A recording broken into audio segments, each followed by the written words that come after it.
大家好，我是幸福的眼泪。今天我们来做吐司。今天的这个吐司叫做鲜奶油酒店面包，据说它是日本某个酒店的早餐面包。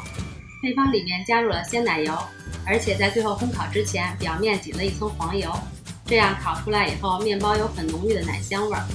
刚好这2天学习了一下老面的知识，我还在配方里面加入了一些老面，这样烤出来的面包更加的柔软，也更有风味儿。那现在我们就开始喽。我们先来揉面，我已经提前把除了老面、黄油、酵母、盐以外的其他材料提前混合了，然后放置了一段时间。这个就是我之前讲过的水和法，如果不了解的朋友可以看我之前发过的水和法的视频。水和好的面团放入揉面桶里，然后再加入老面、干酵母，放到厨师机上揉面。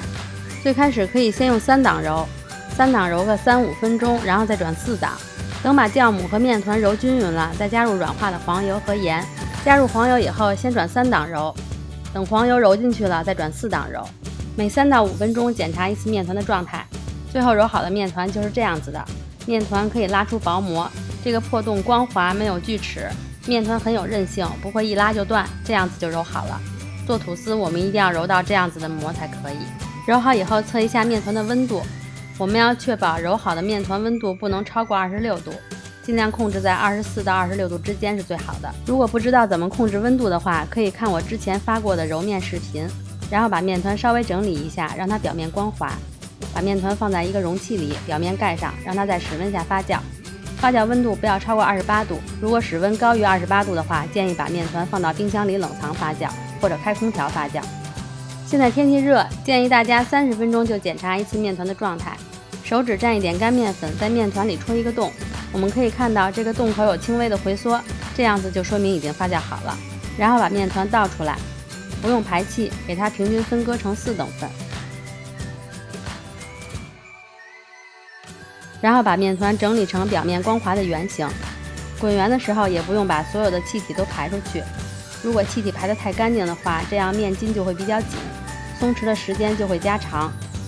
像这种分割的小碎面团就给它包在里边，把切面稍微收一下，收到下面，让表面光滑就可以了。然后盖上保鲜膜，松弛20到30分钟。接下来就可以进行第一次擀卷了。把面团先排气，然后用擀面杖从中间先往上擀，上面擀完了以后，底下这部分有点厚，可以往下拉一下，然后再继续往下擀，把它擀平就可以了。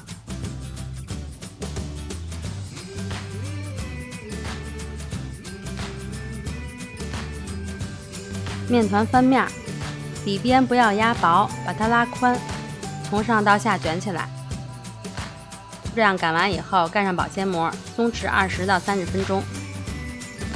下面进行第2次擀卷，还是把面团先排气，然后从中间往上擀，跟第1次擀卷的方法是一样的。厚的地方拉一下，然后再往下擀，把面团擀平就可以了。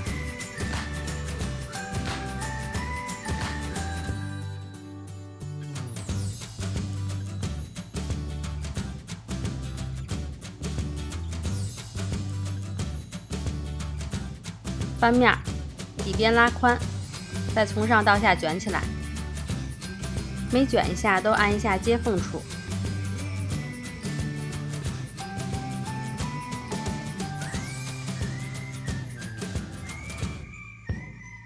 卷完以后再稍微滚一滚，这样就可以了。卷好的面团长度不能大于吐司盒，然后同一个方向把它们放进吐司盒里。把面团放在35度以下，湿度80%左右的环境里发酵。像我就放在室温下发酵了。如果是在室温发酵的话，建议把面团表面喷一点水，增加一些湿度，然后盖上，就让它在室温下发酵。发到吐司盒的7分满就要预热烤箱了，因为预热的时候面团还会发酵的。烤箱预热上下火180度10到15分钟。这个时候用干净的剪子把面团中间横着剪开，然后挤上一条有盐的黄油，当然，如果你没有盐的黄油，挤上一条无盐的黄油也可以。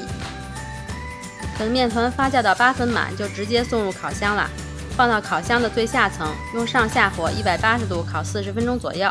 具体烘烤的温度和时间，大家要根据自己家的烤箱和模具来调节。刚开始烤要在旁边看着点，看到表面有轻微上色就赶快盖上锡纸，然后再继续烘烤。